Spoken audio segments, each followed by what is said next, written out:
जी नाज़रीन अस्सलाम वालेकुम। हम तेरे यूट्यूब चैनल के प्रोग्राम सूरत हाल में आपको खुश आमदेद। आज सिर्फ दो मौजू पे डिस्कस करेंगे। एक जो फिर वही कहानी कि न खेलांगा न खेडन दियांगा, उस पर बात करेंगे कि 15 तारीख को डी चौक पे फिर एहतजाज का ऐलान कर दिया है पीटीआई ने। दूसरा, गवर्नमेंट ऑफ सिंध की जो कल कैबिनेट की मीटिंग थी उसमें काफ़ी फैसले हुए, लेकिन जो एज रिलैक्सेशन थी वो उसको 15 ईयर्स से जनरली रिलैक्स कर दिया गया था। 28 ईयर्स एज है सिंध में, सिंध पब्लिक सर्विस कमीशन के एग्ज़ाम देने के लिए। तो अब उसको इस हुकूमत ने बढ़ा के 43 ईयर्स कर दिया था, लेकिन अब दोबारा फिर वो 28 ईयर्स पे आ गई है। इस पे बात करेंगे कि इसके फ़ायदे और नुकसान क्या होते हैं। सबसे पहले हम बात करेंगे कि पीटीआई की इतना कुछ होने के बावजूद, यानी गंडापुर भी छोड़ गए, ये जुल्फी बुखारी वाले बाहर चले गए, ये सब कुछ हो गया, लेकिन अभी भी वही है। वो हम सिंधी में एक कहावत है कि भाई पूछा जाता है चरी की है जे वेरू वेरू वध, वो पागला या पगली जो है वो कैसी है, कुछ बेहतरी हुई उसकी? तो जवाब आया कि नहीं, और ज़्यादा पागल होने जा रही है, वेरू वेरू वध और ज़्यादा। तो ये भी शायद अभी तक या तो इनके पास वो एक जो सोचने समझने की सलाहियत होती है वो नहीं है, वो जानबूझ के ऐसे वो आ बैल मुझे मार वाली बात ये इनके पास होती है। अभी आपने देखा है 4-5 दिन पहले आप लोग आए, इस्लामाबाद को सीज कर दिया गया और कंटेनर लगा के कितने लोग बेचारे परेशान हो गए। यहाँ तक हुआ कि जो मैरिज थी ना, एक जो अरेंज्ड जिनकी डेट लगी हुई थी वो भी पोस्टपोन हो गई। लोग कितने परेशान हो गए। तो आपने कहा कि ये तो हमारा बुनियादी हक है। एक सवाल आपसे है, एक सवाल पीटीआई से और एक सवाल उन वकला हजरात से कि एहतजाज करने का हक तो सभी का है, लेकिन अगर रास्ता रोक के आप दूसरों जो गुजरने वाले हैं उनका बुनियादी हक फिर कहाँ जाता है? ये कभी सोचा है आपने? या कोई ऐसी पार्टी जो रास्ते बंद करके एहतजाज करती है, इसके ऊपर भी सोचना होगा। अब दोबारा वो कहते हैं कि नहीं, हमें खान साहब से मुलाकात करने की इजाज़त दें वरना हम 15 तारीख को डी चौक पे आ जाएंगे। और 15 और 16 तारीख आपको पता है कि यहाँ पे 12 ममालिक के सरबराहान ममलकत या उनके आला किस्म के वफूद यहाँ पे मौजूद होंगे, और जो SCO वो फुल जोबन पे होगी। और काफ़ी उनके जो होते हैं ना पहले से आते हैं डेलीगेट्स, वो पहुँचना शुरू हो गए। आज 12 तारीख है, ऐलान कर दिया कि 15 तारीख को हम आएंगे। अब आएंगे तो फिर उनकी वही होगी हालत जो पहले वालों की हुई थी। फिर कहेंगे नहीं, हमें हमारे साथ ज्यादती की जाती है। फिर वही जो वकला हजरात जाके वो पिटीशन दाखिल करते थे, फिर जानबूझ के गुम हो जाते हैं या उनको गायब किया जाता है। पंजोता की मैं बात कर रहा हूँ। लेकिन ये अभी भी वही बात पे अटके हुए हैं, धात के वही 3 बात के हम पॉलिटिक्स नहीं करेंगे। अब तो ये जाहिर हो रहे हैं, या तो इनमें वो जो सियासी समझबूझ है वो नहीं है, या फिर एक चीज़ कन्फर्म हो रही है कि इनका एजेंडा मुल्क दुश्मन एजेंडा है।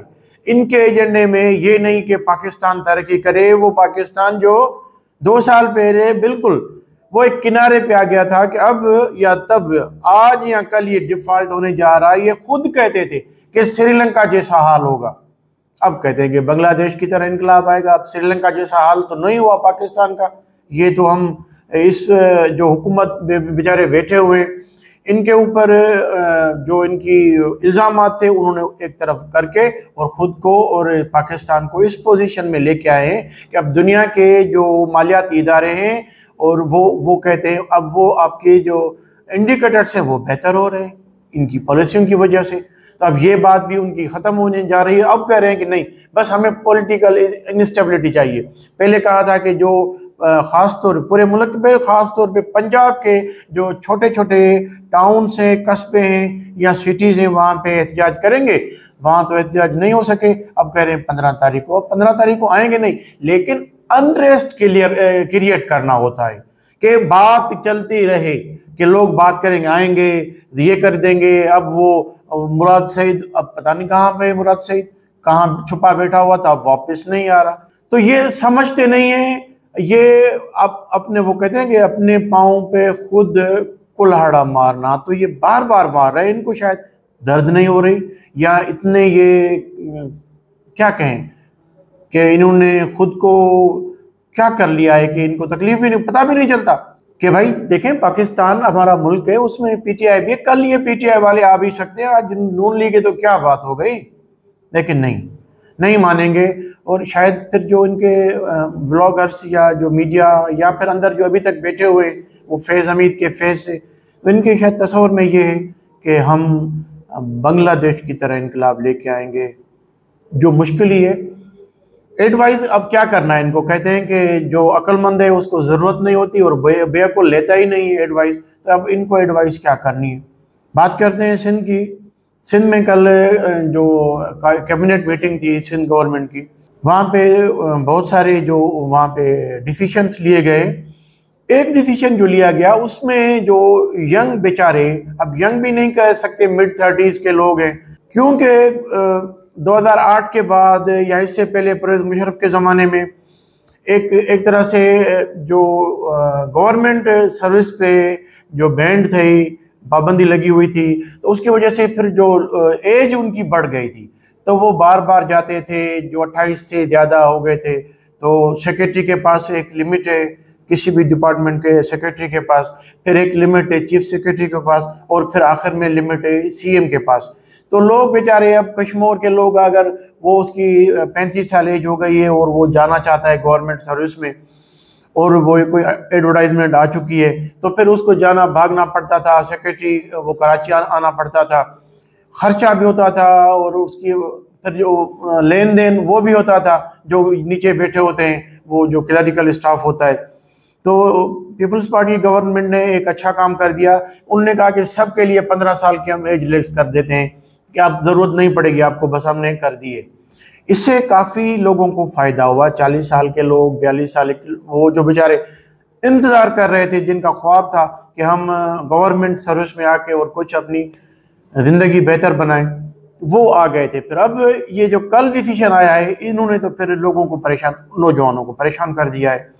अब ये वापस लेके आए हैं 28 ईयर्स में, और कहते हैं कि अगर मखसूस हालात में किसी को रिलैक्सेशन चाहिए होगी तो फिर वो जवाज बनाएगा। अब दोबारा वही, अगर 3 साल की चाहिए होगी तो सेक्रेटरी के पास जाएगा, अगर 3 साल से ऊपर चाहिए होगी रिलैक्सेशन तो चीफ सेक्रेटरी के पास जाएगा, लेकिन अब वो उसकी ख्वारी हो जाएगी। तो हम तो ये कहते हैं कि चलें, अब 43 अगर आप समझते हैं कि ज़्यादा, और हम भी समझते हैं 43 एज बहुत ज़्यादा है, और काफ़ी लोगों को अगर वो आ भी चुके हैं गवर्नमेंट सेक्टर में, तो अब इनको 43 को छोड़ के अब 33 पे आ जाए, मैक्सिमम 35 पे आ जाए।